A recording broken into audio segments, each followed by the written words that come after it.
how did this happen? How did this beautiful design make it from your computer to these soft, silky fibers, to this t-shirt, or this mug? How did all these things make their way out the door and bring so much happiness to your customer? Well, join me behind the scenes of your product's inventory, printing, quality checks, and shipping journey and find out. My name is Leah, and I'm gonna take you along as I get an inside look at where and how your products are made. Let's go. Quality actually begins with the blank products themselves. Our partners are constantly working with vendors to receive only the best products, as well as checking each product before it even makes its way to any printer or oven. Unlike POD stores, print facilities actually do have to hold inventory at all times. And good thing too, otherwise you would end up with a basement full of t-shirts. Just look at the endless amount of t-shirts here. So behind me, you'll see rows and rows of boxes. These are filled with all the stock or the blank items.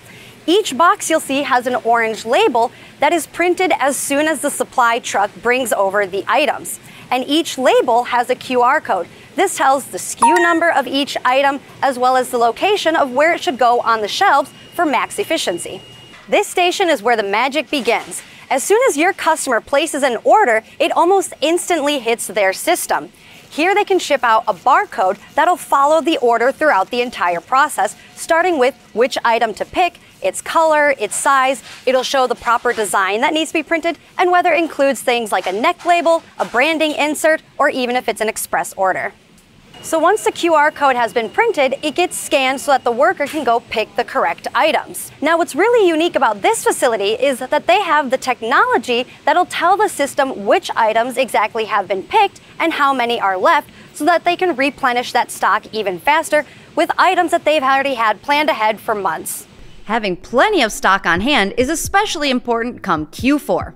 Our partners' facilities remain flexible and proactive with months' worth of supply on hand that may be needed at any given time. Any sudden spikes in demand, and we're ready. It's common for facilities to use a scanning system to keep track of inventory and process orders. But of course, different product offerings means the stock will look a little different, like cut and sew items. We're here in the product warehouse where all of the inventory is stored. Behind me, you'll see each of the pieces that are cut separately right now, but eventually they're all going to be sewn together to make your final product. So what happens here, the worker will come with their list. This list here represents one roll or one batch, which we'll see in a little bit. And the worker will actually work their way from the bottom to the top so they can place the items in order on their cart and bring it over to the printing area. Just look at all those pieces. Now, cut and sew items are special too because after printing, the pieces need to be assembled. That means additional inventory of sewing supplies like thread and needles. Take a look at how a pillow is made. So now here, we're gonna sew together our pillows. The first thing that gets sewn is the zipper, and you'll see that the worker is sewing it onto both sides of the pillow.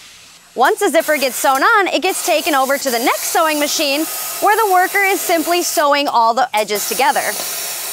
Once all the edges are sewn together, we turn our pillow inside out and it gets placed onto this rod where the worker can nicely shape the pillow.